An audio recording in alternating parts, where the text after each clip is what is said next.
Nkosi, yiva ukukhala kwami, ndingunyana wakho. Thula umamele ukuthetha kwale nhliziyo ngoba uyacaca undiva xa ndikhala.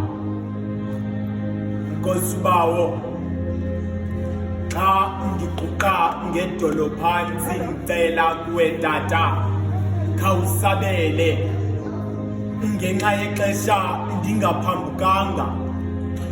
Nkosi Bawo, ndiza kuwe ndithweswe izidanga macala, kodwa itafile andiyizalisanga, andiyixhasanga, umona nenzondo andizimanyanga. Ndijikeleze nkalo zone mbambo zonke, kodwa ilize kumsele ikukudlulisa usana kuyise. Amasango ezulu khawundivulele, ndikubiza ndingabikwa hlaba, ndiswele neyesonka. Kwezi ngingqi ndihamba ndiqonkqoza ndicela inkongozelo. Ndim uxolo unyana wakho, ndiselizweni lakho phantsi kwempatho yakho. Mhlawumbi ilizwi lam lincinci awundiva xa ndikukhwaza, ngekudala wasabela, kodwa ndicela umamele nje okwelungu lam liyintliziyo. Lona lincinci kodwa lithi xa ndikhala ndiphakathi kwenzingo, ezinye zazo ndizibona ingathi yimilingo. Ndihluphekile apha ngaphakathi, le ntliziyo ilile yonele, igcwele amahlwili yini. Esam isifuba andisivuleli nabani, kodwa ndikunika amagunya, khawuzivule uzifunde ezincwadi zivaliweyo apha kum ngaphakathi. Bathi indoda ayikhali, ebusuku andilali, ingase ndiphume ndiyonyuke lelali qha koblani. Iva ukukhala kwam, ndingunyana wakho.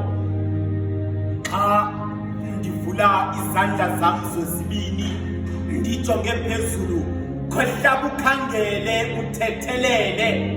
Uzuthi xa ubiza amagama abantu abasweleyo ungaqali ngam, kodwa ndiyakucela undiqhekezele kweso sonka sakho semihla ngemihla, undixhase umphefumlo.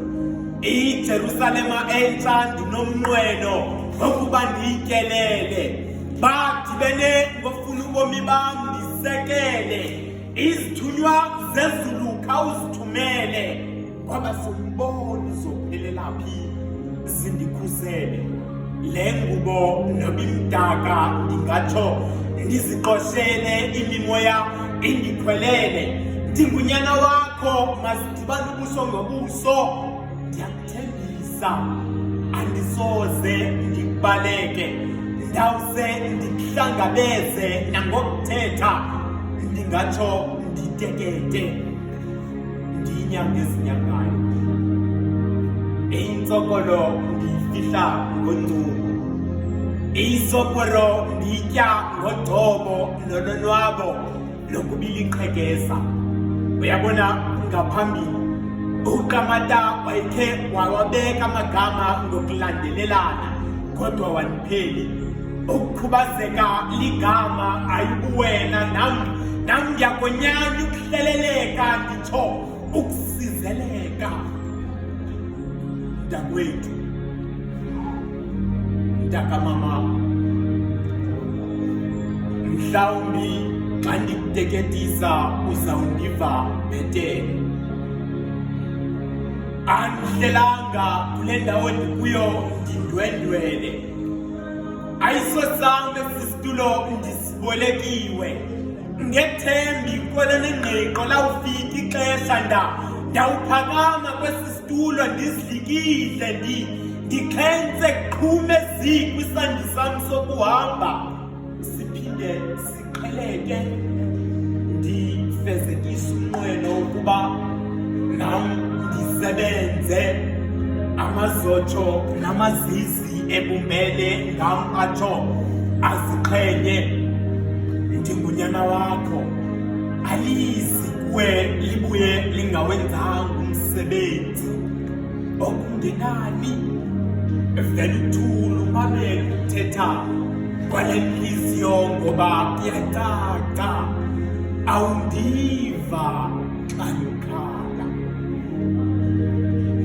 ngikhila intsingiselo ezifihlakeleyo kwenziba kubebhala